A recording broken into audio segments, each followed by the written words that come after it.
Welcome into Believe in Commanders podcast. Scott Jackson, former Washington Redskin, Anthony Armstrong, part of the Believe Network, and we are brought to you by FanDuel, and we are joined by Iron Man this week, Anthony, as we get ready to review the Commanders and Seahawks, otherwise maybe known as Lofa Tatupu, former Seattle Seahawk, who's hidden underneath that helmet here somewhere, I think. Lofa Tatupu, man. Lofa Tatupu, doubling as Tony Stark's Lofa Starks. What's up, man? Glad to have you. He had an Iron Man. Look at that. He's got that's like legit off the set. I could see on my son once. He was going to be pissed off. I took it from my son. What's up, boys? How you doing, Lofa? That is really cool, man. It's hot in here. I'm not going to lie. I believe it. Being a superhero is not easy, right? Yeah. Yeah, I'll probably take this off. Woo. But how we doing? Good. Well, not as good as the Seahawks, apparently. Not as good as the Seattle Seahawks are right now. They are doing awesome. And, I mean, even the two that we dropped came down to the last second. Why have they been so good on the road, Lofa? I mean, that's the crazy part, right? That since Mike McDonald came there, they've just killed it away from Seattle. Yeah, I mean, that is the $1 million question. I still don't know why, because it's not easy, Right. as Ant knows, to play on the road. But for whatever reason, it doesn't matter where they go, even like the East Coast trips, which that time travel and everything doesn't get to them. But yeah, home field's not really an advantage anymore. I don't know how it is for you guys, but people sell their tickets these days, right? It doesn't matter what city you're in. I would say probably the only, maybe Green Bay, or it's got to be the Chiefs, where I hear the crowd through the TV, right? Yeah. When they play at home. And so, but for whatever reason, it's always good, when they play on the road. So that's one thing that I am not too worried about. Yeah, right now, 3.5-point favorites over there on FanDuel, making that trip across the country. No Jaden Daniels to worry about, so it's going to be Marcus Mariota. So he's going to lead the show. But you got a very talented defense. What do you see on the Washington offense that maybe you have to key in on this week for Seattle to have some success? I think really it's the matchup, depending on how healthy we are coming out of the bye week, because we've been without Julian Love for several weeks, been without Witherspoon for a while, and the defense is still held strong because you can't really run on us. And I do have Krosky Merritt, and I'm not killing it in fantasy points. So because you can't run on this defense anyways, it's that really receiving core I'm looking at. And I know you guys, McLaurin's been in and out of the lineup. I've been a fan of him since, he got into the NFL. Back when he was in college, man, that guy's special. And then Debo, he could still do damage. So I think that matchup, that's the one I'm going to be highlighting or looking at this weekend. Yeah, I think I said Jaden was out. Yeah, scared the crap out of me, Anthony. I'm not going to lie to you, dude. When you said that, I was like, does he have breaking news? I'm checking Twitter. I'm like, what is going on here, man? Yeah, my bad, y'all. So I retract. I misspoke on that one. I misspoke. No, I'm looking at it. I'm like, what is he talking about? I know that McLaurin's out. I thought Jaden was good. I thought something happened. See, that's not cool, Ant. I feel like you played a mean joke on me because, I was getting a little more relaxed knowing that we wouldn't have to face Jaden, because look, people thought I was crazy last year when I said, well, they've always thought I was crazy, but I said Jaden should have been up for MVP of the league. I was just so impressed. A rookie is why he didn't win it, but a rookie doing what he did, and he led the team in rushing. I was like, no one else is doing all of this as a quarterback for the team. Like, you don't have to look at like Lamar's MVP seasons, and one of them, he had more help than he did in the prior. So I'm a big fan of Jaden Daniels, and not happy to see him.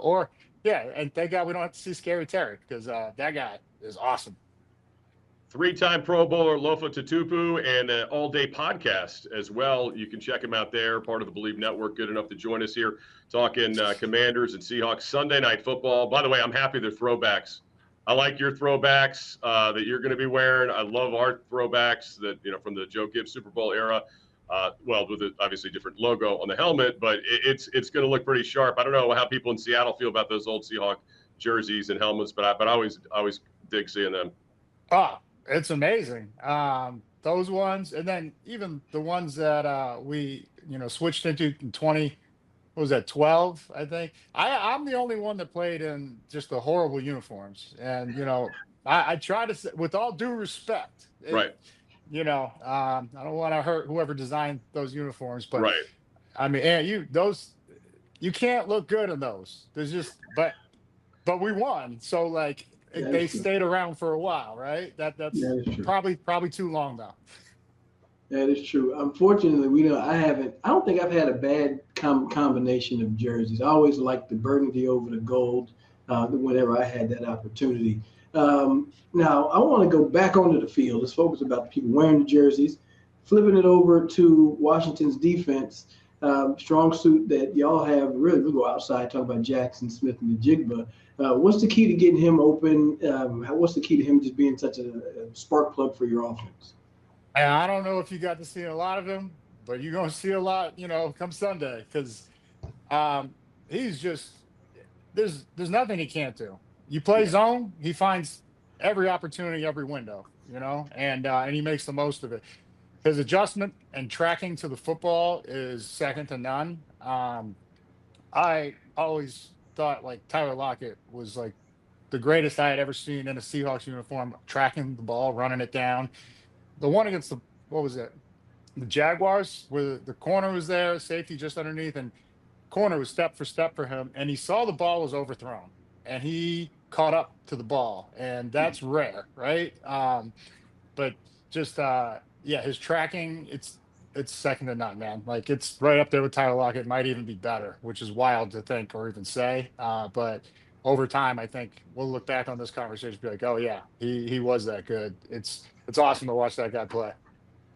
What are the early returns been on Sam Darnold? Obviously, guy usually has a year like he did in Minnesota. They're locking you up. They're not letting you go.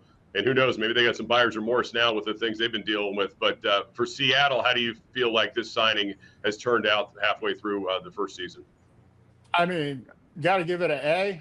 It would be an A+, but there was just some untimely turnovers. Not that there's ever a good time to turn the ball over, but it was literally like the San Fran game, the fumble, and then the Bucks like throwing it over the middle late. That's when you got to throw away, because you throw it anywhere near Levante David, he gonna pick that off. So, but he knows, and I can't even fault him for that Buccaneers game. He put up like 34 points or something, right? And like it was like close to 360 passing, 4 touchdowns.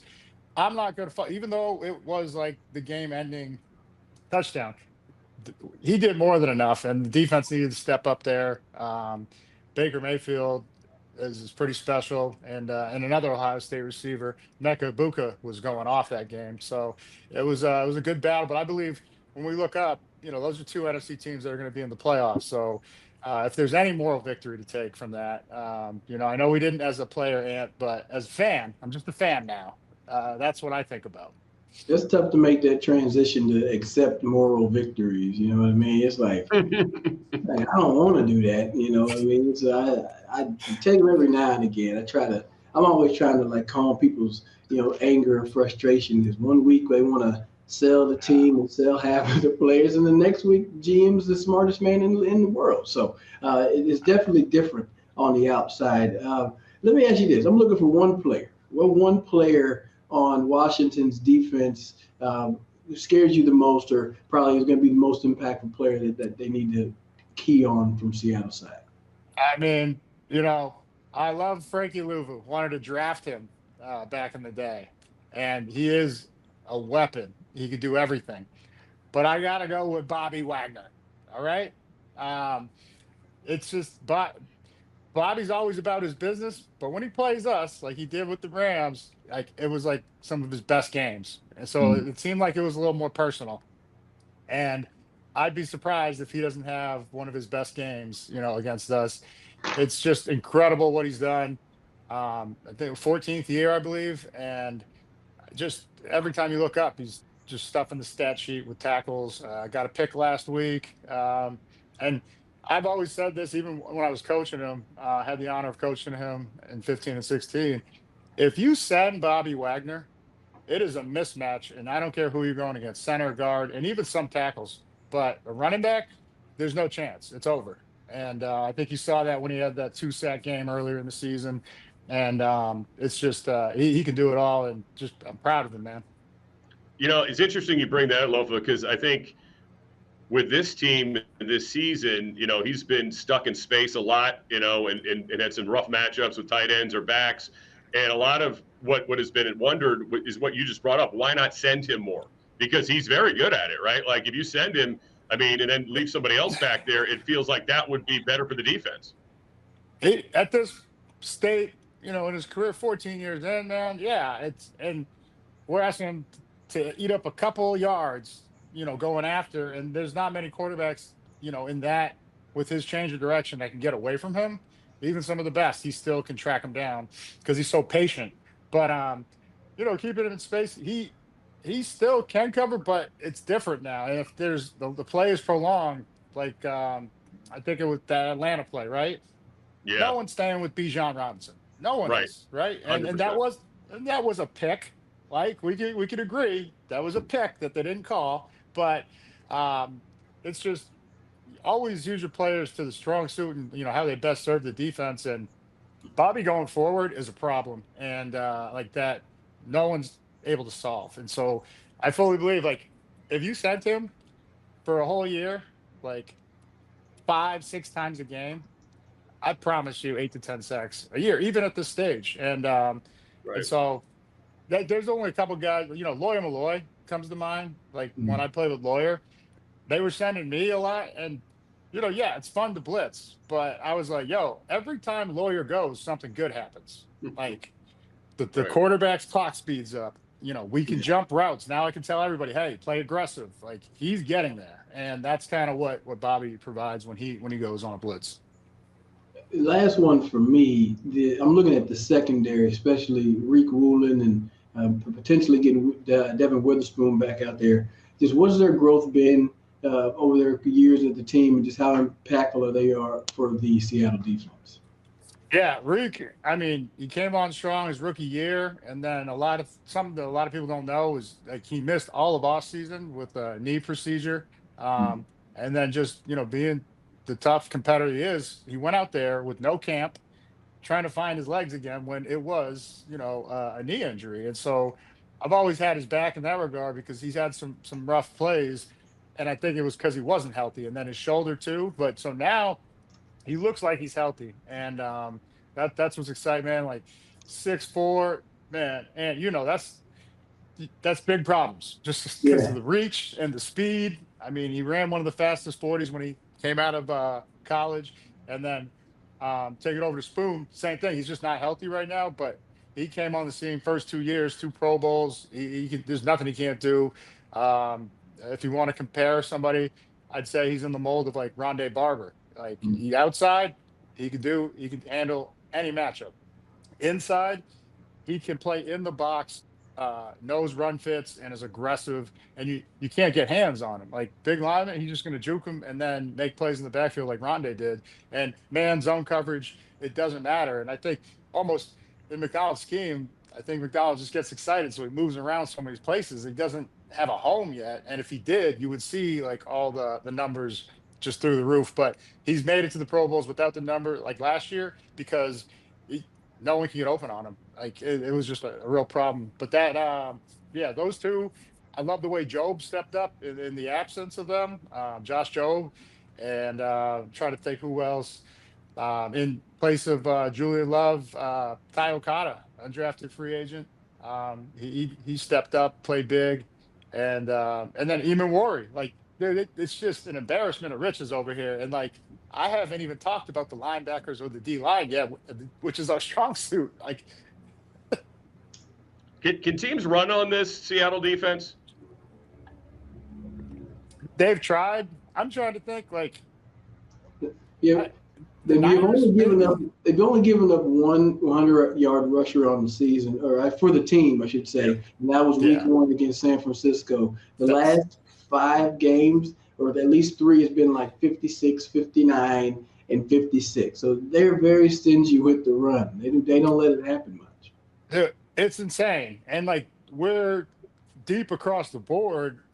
I just want to know what goes through offensive linemen's heads when Leonard Williams and DeMarcus Lawrence line up on the same side. Like, and then Right. you got Cheddar Nwosu or Mafe, Derek Hall, like all these guys that they can just pin their ears back because they're fresh. Like, that's like if they go until they can't, and then come get a breather, the other guy in, and he's fresh. And then you got Jaron Reed. I think he's 11-year veteran. Just he's kind of like the tone setter and the attitude. And then Murph is coming to his own. Our first round pick from a year ago.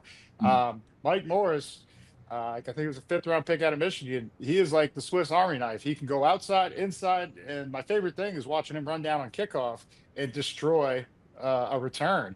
Like this 6'6", 280-pound guy that can run. He's Good luck. covering kicks. He's covering kicks. He's making tackles. It's not just covering kicks. Sound like Lorenzo Alexander in his prime. He wasn't Yeah, 6. Low Alexander type, yeah.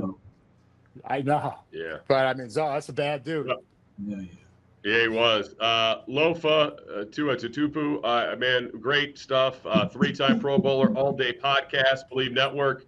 I just screwed your last name up again. I'm so sorry. But the best part is you asked me how to say it.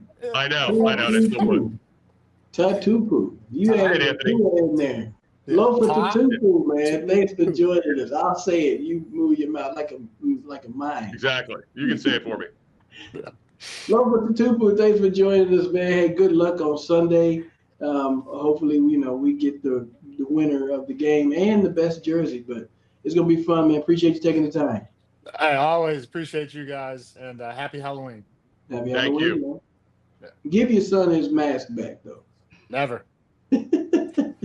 Man, shout out to Lofa Tatupu for being here joining us. Now I got it. Now that he's gone. Lofa Tatupu. He was so intimidating with that Iron Man mask. I couldn't figure it out. I get it, though. You're trying to set the tone, right? You got to mispronounce somebody's name before the game, and then you kind of get in their head and mess with them a little bit. It's like a phishing attempt or something like that. But you know what? You got to take care of that stuff with something like Delete Me, using that to take care of your personal data online, especially in a time when surveillance and data breaches are at a all-time high. Everybody is vulnerable. Look, data brokers make money off your data. Now, your data is a commodity, and what they do, they're going to take your contact information, social security number, all those things, package it up, they sell it online. People are reaching out to you, they're calling you, they're spam emailing you, they're doing all that stuff. But you can use Delete Me, which is a Wirecutter top pick for data removal services to help clean up your online data. And I personally have been using their service. They go through, they get my name and information off of different websites. There's hundreds of websites out there, Scott. But I want to tell you this much. You can take control of your data and keep your private life private by signing up for Delete Me now at a special discount for our listeners and our listeners alone. You're going to get 20% off of your Delete Me plan when you go to joindeleteme.com/pro. Use that promo code PRO at checkout. The only way to get that 20% off, y'all, go to joindeleteme.com/pro. Promo code PRO. That's joindeleteme.com/pro. Code PRO. Shout out to Delete Me. They always holding it down. I should get my new report, I think here in the beginning of November. So nice. Stay tuned. Well, after talking to Lofa, I feel like I'm going to delete this game off the schedule. My God, I mean, no, you can't run on them. You can't, there's no hope. They're great on all 3 levels of defense, but it'll be interesting to see what the Commanders try to do here, and if they're able to be successful with Jaden Daniels back without Terry. Hopefully, a lot more from Deebo Samuel, who, frankly, the last few weeks, to me, he didn't play obviously in Dallas, but even before that, he just doesn't seem like himself right now, which concerns me. And obviously this last game against the Chiefs. So as we get to the keys, Anthony, and again, you told me before, FanDuel, 3.5 right now in favor of the road Seahawks. What are you looking at for the keys for the Commanders to come away with what is a much needed win to end this 3-game losing skid? This definitely is a much needed win. You got to find a way to create some momentum. I was looking at some tape before we got on here to record, and one thing I noticed is that the Seattle offense is going to give you a look, then they're going to shift, and then they're going to actually add some motion back on top of that. So what does that mean, Scott? Communication is key, not just on the field, but beforehand.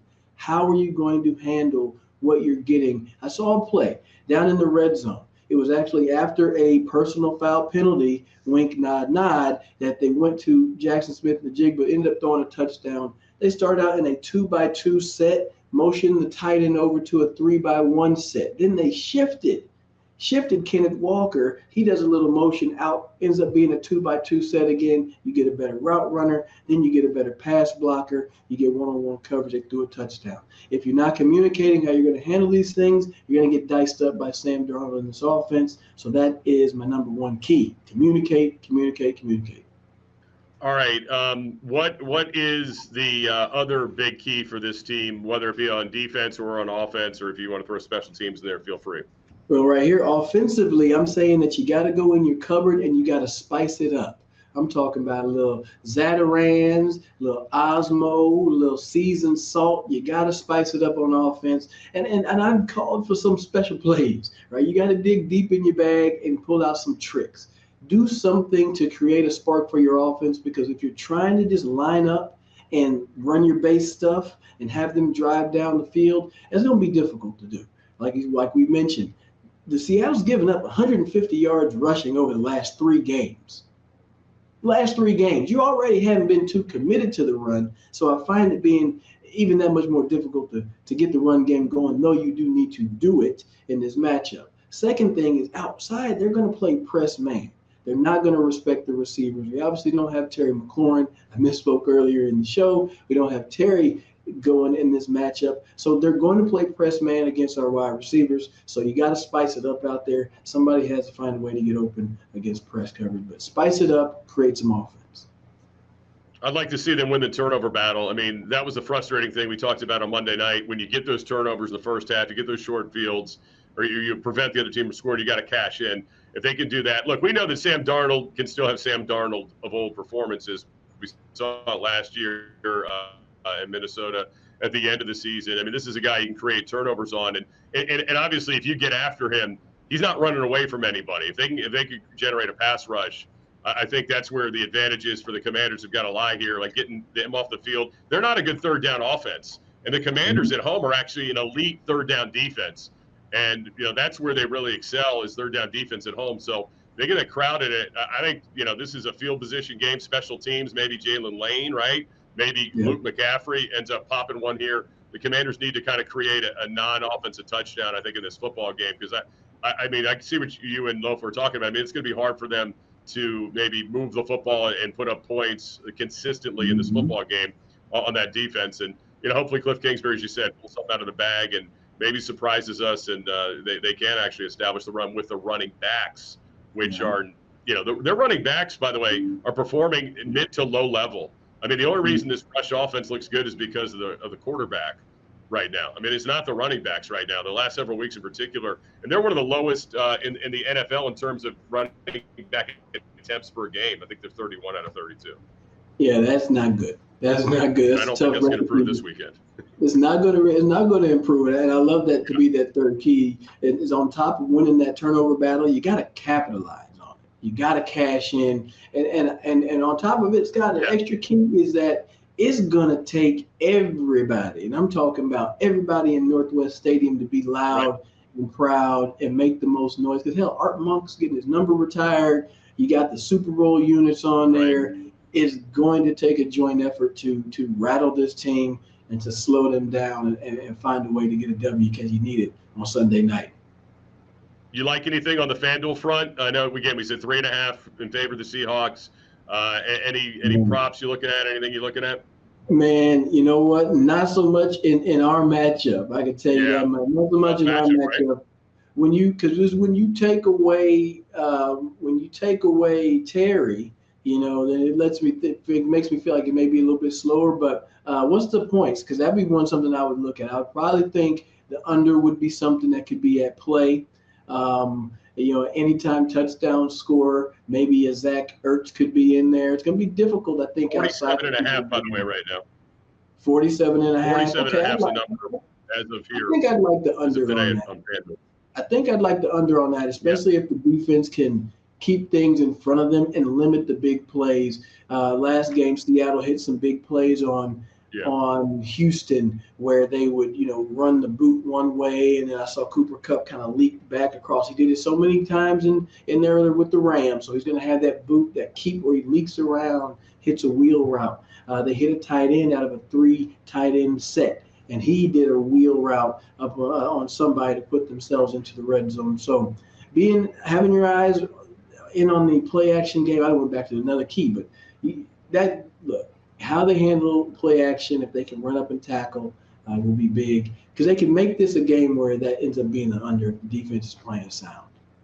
Excellent. All right. Well, hope to see a W. They need it. I mean, let's be honest. They're desperate. I mean, we don't want to, be Debbie Downers here, not even full halfway through the season. But if you lose this game, I mean, you probably can go ahead and make those holiday plans about not worrying about playoff tickets and those type of things. I mean, it's that desperate, I think, at this point. So that'll do it for us. Again, thanks to Lofa Tatupu, who was great. Got his name now that he's not here. And, of course, all things all-day podcast for him, the 3-time Pro Bowler of the Seattle Seahawks, for Anthony Armstrong, the former Washington Redskin. I'm Scott Jackson. Thanks for joining us here on Believe in Commanders podcast, part of the Believe Network. Please follow, like, and comment. And, of course, thanks to our friends at FanDuel. Till next time.